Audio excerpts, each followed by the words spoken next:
एक बड़े बंगले के अंदर नारियल का पेड़ लगा होता है। उसको देखते ही टिंगू के मुंह से लार गिरने लगता है। ए लंबू, देख ना उधर कितने सारे नारियल लटक रहे हैं। मेरे हाथ तेरे इतने लंबे होते ना तो मैं सब के सब नारियल तोड़ लेता। तू कहना क्या चाहता है? मेरा मतलब है कुछ नारियल तोड़कर मेरी झोली में डालना। आखिर इतनी लंबाई दी है भगवान ने तो कुछ तो फायदा उठा। तू भी ना नहीं सुधरेगा टिंगू। खुद तो बच जाता है, मुझे उल्टे सीधे काम करवाता है हमेशा। किसी चौकीदार ने देख लिया तो। अब ज्यादा हरिश्चंद्र ना बनो, लार तो तेरे मुंह से भी टपक रहा है। शाम को एक साथ बैठकर आईपीएल देखेंगे और नारियल पानी का मजा लेंगे। बस आईपीएल के नाम पर दिल जीत लिया तूने, लेकिन देखना किधर है वो तो बताओ। पहले नारियल तोड़ो, उसके बाद बताता हूँ। ठीक है बाबा, फटाफट थैले तैयार करो, मैं कुछ नारियल तोड़कर उसमें डाल देता हूँ। ए लंबू, मैंने आज तेरे लिए बड़े स्क्रीन का इंतजाम किया है। वहाँ हम सब बैठकर आईपीएल देखेंगे। रामगंगा चौधरी के पास वाले मैदान में आ जाना, ठीक है? ठीक है। खुले मैदान में सब इकट्ठे हो जाते हैं। छोटे से मैदान में कुछ लोगों ने मॉनिटर लगाकर मैच चला रखा था। अरे कितने शानदार जगह लाया है तू। इतना बड़ा स्क्रीन, आज तो मजा ही आ जाएगा। पहले ये बता, आज कौन सी टीम जीतेगी, मुंबई या चेन्नई? मुंबई जीतेगी, उसमें सचिन पाजी जो है। जीतेगी तो चेन्नई सुपर किंग्स है, उसमें महेंद्र धोनी सर है। हारेगा तू, हारेगा। शर्त लगी? लगाई शर्त। आज तू हारेगा। धोनी हमेशा कब जीतता है, जीतने वाली रेखाएं तो बस उसके हाथों में ही है। तभी सचिन पहला छक्का मार देता है। सब जोर जोर से तालियां बजाने लगते हैं। देख, बोला था ना मैंने, अभी तो बस शुरुआत है। मैच को बस 4 ही ओवर बीते होते हैं कि एकदम तेजी से बरसात शुरू हो जाती है। सब इधर उधर पेड़ के नीचे जाकर खड़े हो जाते हैं। अरे सब मजाक किरकिरा हो गया। कितना अच्छा मैच चल रहा था। हाँ वो तो है, लेकिन अब क्या करें? तभी एक बच्चा तेजी से तेज चिल्लाता है, स्क्रीन, हमारे स्क्रीन तो पानी में भीग गया, वो फट गया। अरे ये स्क्रीन तो फूट गई टिंगू, अब हम मैच कैसे देखेंगे? रुक बाबा, बारिश रुक तो जाए पहले, फिर कुछ जुगाड़ लगाता हूँ। थोड़ी ही देर में बारिश रुक जाती है। सब लोग वापस इकट्ठा हो जाते हैं, लेकिन सब बहुत उदास होते हैं। हे भगवान, आज का फाइनल मैच देखने के लिए तो हमने कितनी तैयारी की थी, अब हमारा स्क्रीन ही गल कर फट गया। अब क्या करें? पापा, तो क्या अब हम मैच नहीं देख पाएंगे? पता नहीं बेटा, क्या ही करे अब। इससे अच्छा तो घर के छोटे से स्क्रीन पर ही मैच देख लेते। फोन पर मैच देखने में भी वो मजा नहीं आता। उधर लंबू टिंगू भी बहुत बेचैन हो रहे होते हैं। अरे टिंगू, कुछ तो तरीका बता ना, तेरा दिमाग तो इतना तेज चलता है, तू भी चुप खड़ा है आज। अरे रुको बाबा, कुछ सोचने तो दो मुझे। टिंगू इधर उधर नजरें दौड़ाता है। अचानक उसकी नजर लंबू की सफेद कुर्ती पर जाती है। मिल गया आइडिया। क्या आइडिया है, जल्दी बताओ। मैच निकलने जा रहा है, पहले वो पेड़ की टहनी तोड़ कर लाओ। ठीक है, अभी लाया। लंबू पास के एक बड़े पेड़ की टहनी को तोड़ लाता है फटाफट। ये लो टहनी, मगर तुम करने क्या वाले हो, जल्दी जल्दी बताओ, वरना मैच खत्म हो जाएगी। रुको बाबा, अब इस टहनी को वहाँ सामने लगा दो, एकदम जहाँ पहले वाला स्क्रीन गलकर टूट गया था ना, उसके नीचे कपड़े टांगने की जगह छोड़ देना बस। लेकिन इतना बड़ा और सफेद कपड़ा कहाँ है टिंगू? तू पहले जो मैं कह रहा हूँ वो कर। ठीक है, अभी फटाफट इसे लगा देता हूँ। लंबू पहले वाली लकड़ी और सफेद गला हुआ कागज फेंक देता है। पता नहीं ये टिंगू मुझसे क्या क्या करवाता रहता है। ये अंकल क्या कर रहे हैं? क्या मैच फिर से शुरू हो जाएगा? लग तो ऐसा ही रहा है बेटा, कुछ तो जुगाड़ हो ही जाएगा, तुम टेंशन ना लो। तो टिंगू, तुम्हारी टहनी भी लग गई, अब बोलो क्या करना है? अब अपना सफेद कुर्ता उतारो फटाफट, और उसको टहनी के नीचे मॉनिटर के सामने स्क्रीन जैसा टांगाओ। कैसी बात करते हो? मैं कुर्ता कैसे उतार सकता हूँ? सिर्फ तुम्हारा कुर्ता ही तो है जो पूरा स्क्रीन बन सकता है। आप जल्दी करो, मैच निकल जाएगा। वैसे भी नीचे तुमने सलमान खान की तरह सैंडो तो पहना ही है। आज तो एकदम माचुल लग रहे हो तुम। लेकिन नहीं कर सकता मैं ये सब। तभी आसपास के उदास बच्चों पे उसकी नजर जाती है। वो उनकी उदासी देख नहीं पाता और कहता है, ठीक है, शुरू करो अपना मॉनिटर, स्क्रीन बनाता हूँ। थोड़ी ही देर में लंबू के कुर्ते पर मैच का प्रसारण फिर से शुरू हो जाता है। सब खूब तालियां बजा बजा कर मैच देखते हैं। थोड़ी ही देर में लंबू की टीम जीत जाती है। वो खड़े होकर नाचने लगते हैं। बच्चे भी मैच दिखाने के लिए उसको आकर थैंक्स बोलते हैं। थैंक यू अंकल, आज आपकी वजह से हम ये मैच देख पाए। इधर लंबू टिंगू को छेड़ता है। अबे ओ टिंगू, तू तो हार गया। अभी नहीं हारा, अभी एक मैच खेल कर देख लेते हैं। सब लोग भी यहाँ। क्या बोलते हैं बाकी लोग? हो जाए एक मैच। सब हाँ बोलने लगते हैं। दोनों अपनी टीम में 11 प्लेयर ले लेते हैं। चलो आज मैं तुमको बताता हूँ बैटिंग क्या होती है और मैं बताऊंगा बॉलिंग क्या होती है। टिंगू की पहली ही बॉल पर लंबू आउट हो जाता है। उसको कुछ समझ ही नहीं आता कि क्या हुआ। उसकी टीम भी बस 57 रन बनाकर आउट हो जाती है। अब मेरी बैटिंग है लंबू, बच कर रहना। लेकिन बॉलिंग तो मेरी है टिंगू, देखता हूँ कैसे बचेगा तू मेरी गेंद से। और देखते ही देखते लंबू की पहली बॉल पर टिंगू छक्का मार देता है। अरे ये कैसे हुआ? इस मैदान का मैं सचिन हूँ लंबू, यहाँ पर बस मेरा रन बनता है।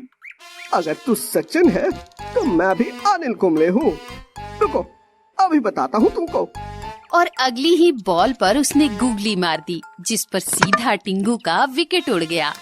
मैदान में इकट्ठा लोग तालियां बजाने लगे। आईपीएल से ज्यादा मजा इस मैच में आया है ना पापा? हाँ बेटा, बिल्कुल।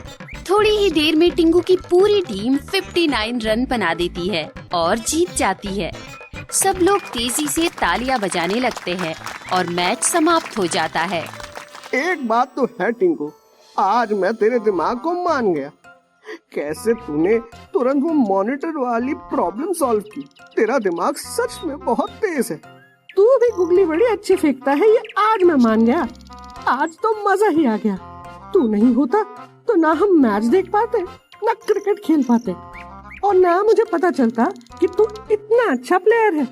तू भी तो मेरा पर्सनल सचिन है रे। दोनों एक दूसरे को गले लगाते हैं। वैसे तो सेल्समैन कंपनीज के प्रोडक्ट्स बेचने का काम करते हैं, लेकिन कुछ दिनों से शहर में एक ऐसा सेल्समैन घूम रहा था जो कुछ भी बेचता नहीं था।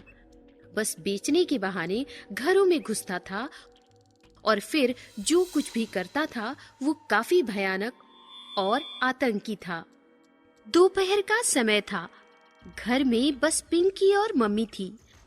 मम्मी बेडरूम में सो रही थी और पिंकी घर में अखबार पढ़ रही थी। उसका हाफ डे था, इसलिए वो स्कूल से जल्दी लौट आई थी। सेल्समैन का आतंक? पिंकी ने पूरी न्यूज़ पढ़ी और शॉक हो गई। हमारे शहर में तो ऐसा कभी होता नहीं था। फिर ये सेल्समैन कौन है जो घर में जाकर लोगों को मार रहा है? पिंकी ने चुपचाप बेडरूम के पास जाकर चुपके से अंदर देखा। अंदर मम्मी गहरी नींद में थी। पिंकी वहां से वापस चली आई। दीवार के पास आकर उसने अपनी दोनों आंखें बंद कर ली और दीवार पर हाथ घुमाया तो दीवार पर एक भयानक आदमी सेल्समैन के कपड़ों में दिखने लगा। पिंकी दीवार की मदद से उसे देख पा रही थी। दिखने में तो वो इंसानों की तरह दिखता था, लेकिन उसके अंदर के जो मंसूबे थे वो नॉर्मल नहीं थे। वो सेल्समैन एक घर के सामने गया। उसने घर की बेल बजाई। घर का दरवाजा एक औरत ने खोला। क्या चाहिए? मैं जॉकर कंपनी से आया हूँ और आपके लिए कुछ प्रोडक्ट्स लाया हूँ। सेल्समैन हो? तुमने बाहर बोर्ड नहीं पढ़ा? अंदर सेल्समैन अलाउड नहीं है। सिक्योरिटी ने रोका नहीं तुम्हें? सेल्समैन ने मुस्कुराते हुए बोला। तुम्हारे सिक्योरिटी को मौत की नींद सुला कर आया हूँ। तभी अंदर से एक बच्ची वहाँ आई। मम्मा मम्मा अंकल कौन है? सेल्समैन ने झट से एक चॉकलेट बच्ची को दी। गुड्डी नहीं, वो खाओ मत। तभी सेल्समैन ने औरत का मुंह दबोच लिया और वो उस छोटी बच्ची को उठाकर औरत को खींचता हुआ अंदर चला गया और उसने घर का दरवाजा अंदर से बंद कर दिया। तभी अचानक दीवार से वो दृश्य गायब हो गया। अरे अंदर का क्यों नहीं दिख रहा? पिंकी बार बार दीवार पर हाथ फेरती रही, लेकिन दीवार पर आगे का कुछ भी नहीं दिखा और पिंकी परेशान हो गई। अखबार में बस इतना ही लिखा था सेल्समैन के बारे में। जबरदस्ती सोसाइटीज में घुसता है, छोटे छोटे बच्चों को चॉकलेट्स खिलाकर वश में कर लेता है और फिर अंदर ले जाकर क्या करता है पता नहीं। पिंकी ऐसे ख्यालों में खो गई थी। तभी उसे मम्मी की आवाज आई। पिंकी, वहाँ दीवार के पास क्या खड़ी सोच रही हो? डोरबेल बज रही है ना बेटा कब से। मेरी नींद टूट गई। लेकिन तुम्हारा ध्यान नहीं टूटा। ऐसा कहकर मम्मी दरवाजा खोलने लगी। मम्मी दरवाजा मत खोलना। और तभी मम्मी ने दरवाजा पूरा खोलकर पिंकी की तरफ देखा। क्यों, क्या हुआ? लेकिन अब मम्मी के इस सवाल का कोई फायदा नहीं था, क्योंकि दरवाजे के सामने बाहर सेल्समैन खड़ा था, वही आतंकी सेल्समैन। क्यों बेटा, मम्मी को दरवाजा क्यों नहीं खोलने दे रही थी? ये सुनकर पिंकी के साथ साथ मम्मी भी चौंक गई। कौन हो तुम और अचानक ऐसी कैसी बातें कर रहे हो? मैं सेल्समैन हूँ मैम, आपके लिए अच्छे अच्छे प्रोडक्ट्स लेकर आया हूँ। ऐसा कहकर सेल्समैन हंसने लगा। जाओ यहाँ से, हमें कुछ भी नहीं खरीदना। तभी उस सेल्समैन ने मम्मी को धक्का देकर घर के अंदर गिराया और दरवाजा बंद कर दिया। पिंकी भागती हुई मम्मी के पास गई और उसने मम्मी को संभाला। पिंकी, तुम मुझे छोड़ो, पुलिस को कॉल करो। पिंकी कॉल करने के लिए भागी। तभी सेल्समैन भागता हुआ पिंकी के पास आया और पिंकी वहीं रुक गई। इतनी भी क्या जल्दी है पिंकी? ऐसा कहकर वो पिंकी की तरफ बढ़ने लगा। तभी मम्मी ने पीछे से उसके सिर पर फ्लावर पॉट का वार किया। सेल्समैन भड़क गया। उसने मम्मी को जोरदार चाटा मारा और मम्मी दीवार से जाकर टकराई। मम्मी! पिंकी की मम्मी बेहोश हो चुकी थी। डरो मत, तुम्हारी मम्मी को कुछ नहीं हुआ है, बस वो बेहोश हुई है। ऐसा कहकर सेल्समैन ने अपनी बैग में हाथ डाला और वो छिपकलियां निकालकर पिंकी के ऊपर फेंकने लगा। कौन हो तुम? पागल खाने से भागा हुआ एक खतरनाक मरीज। सबको सताने में मुझे बड़ा मजा आता है और जब मेरा मन भर जाता है मैं सबको मार भी देता हूँ। लेकिन तुम हमारा कुछ नहीं बिगाड़ सकते। क्यों? ऐसी क्या खास बात है तुम में? देखना चाहते हो? ऐसा कहकर पिंकी ने आंखें बंद कर ली और वो वंडर गर्ल के अवतार में आ गई। ये देखकर सेल्समैन और ज्यादा भड़क गया और पिंकी पर हमला करने के लिए उसकी तरफ भागने लगा। जादुई लड़की, देखना मैं तुम्हारा क्या हाल करता हूँ। सेल्समैन पिंकी पर हमला करने लगा तो पिंकी हवा में उड़ने लगी। उड़ते उड़ते उसने सेल्समैन को ऊपर हवा में उठा लिया और वो उसे लेकर उड़ती उड़ती घर की खिड़की के बाहर चली आई। तुम्हें क्या लगा था? तुम पागल हो तो कुछ भी करोगे? लोगों को सताने में तुम्हें मजा मिलता है तो अपने मजे के लिए तुम किसी की भी जिंदगी के साथ खेलोगे? नहीं, मैं ऐसा नहीं होने दूंगी। ऐसा कहकर वंडर गर्ल बनी पिंकी हवा में उस सेल्समैन को पीटने लगी। पिंकी की मार से सेल्समैन पूरा घायल हो गया था। फिर पिंकी उस घायल सेल्समैन को लेकर उड़ते उड़ते पुलिस स्टेशन पहुंची। कौन हो तुम? तुम उड़ कैसे सकती हो? और ये कौन है जिसे तुम यहाँ लाई हो? पुलिस अचानक पिंकी को सेल्समैन के साथ देखकर हैरान रह गए। मैं कौन हूँ? मैं उड़ कैसे सकती हूँ? ये सब ज्यादा इम्पोर्टेंट नहीं है सर। इम्पोर्टेंट था इस अपराधी का पकड़ा जाना जो सेल्समैन प्रोडक्ट बेचने के बहाने अकेली महिलाओं और बच्चों को सता रहा था। उसे पकड़कर मैं आपके पास ले आई हूँ। ये सुनकर पुलिस भी शॉक हो गई। अरे ये तो वही है, इतना बड़ा खतरनाक अपराधी। हवलदार, पकड़ लो इसे। हवलदारों ने पिंकी के पास खड़ा घायल सेल्समैन पकड़ लिया और उसे लॉकअप में बंद कर दिया। बहुत बहुत धन्यवाद तुम्हारा। प्लीज अपने बारे में कुछ बताओ। नहीं इंस्पेक्टर, अभी सही टाइम नहीं है, मुझे जल्दी है। फिर कभी मुलाकात हुई तो जरूर बताऊंगी। ऐसा कहकर पिंकी वापस वहाँ से उड़ने लगी और उड़ते उड़ते खिड़की से फिर अपने घर में आकर रुक गई। पिंकी फिर से नॉर्मल रूप में आ गई और बेहोश पड़ी अपनी मम्मी के पास गई। मम्मी उठो, मम्मी मम्मी आप ठीक तो हो? पिंकी की टच से और आवाज से मम्मी को होश आ गया। होश आते ही मम्मी चिल्लाने लगी, पिंकी तुम ठीक तो हो? वो सेल्समैन कहाँ है? मम्मी रिलैक्स, मैं बिल्कुल ठीक हूँ और वो पागल सेल्समैन भी वही है जहाँ उसको होना चाहिए था। मतलब तुम क्या कहना चाहती हो?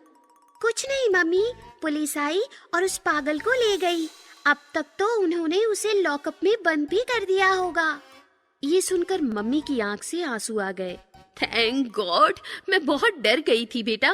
पुलिस नहीं आती तो पता नहीं आज हमारे साथ क्या हो जाता। ऐसा कहकर मम्मी ने पिंकी को गले लगा लिया और पिंकी भी इमोशनल होकर मम्मी से पूरी तरह लिपट गई।